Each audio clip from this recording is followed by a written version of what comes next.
Σήμερα εκπαιδεύω την εταιρεία Έργων Τζανιδάκης, μιας ηγέτιδας εταιρείας στον χώρο πωλήσεων μηχανημάτων έργου και συγκεκριμένα τα στελέχη πωλήσεων αυτής της εταιρείας. Ένα πολύ ενδιαφέρον training στις διαπραγματεύσεις και τις πωλήσεις για το πώς τα στελέχη αυτά να κλείσουν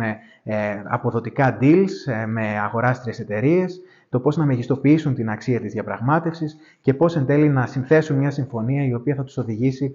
σε καλύτερα αποτελέσματα, μη παραβλέποντας και τον ανθρώπινο παράγοντα της πώλησης που πάντα παίζει πολύ σημαντικό ρόλο σε αυτήν. Το training είναι ιδιαιτέρως διαδραστικό, έχοντας διάφορες ασκήσεις, τις οποίες οι συμμετέχοντες άμεσα αναλαμβάνουν ρόλους, καθώς επίσης και μια προσομοίωση διαπραγμάτευσης με πραγματικά δεδομένα, ειδικά φτιαγμένη για τους πολιτές και τα στελέχη αυτής της εταιρείας. Είναι μεγάλη μας χαρά που κάνουμε αυτή την εκπαίδευση και θεωρώ ότι θα δούνε άμεσο και πρακτικό αποτέλεσμα στην επαγγελματική του ζωή όλα τα στελέχη τα οποία συμμετέχουν.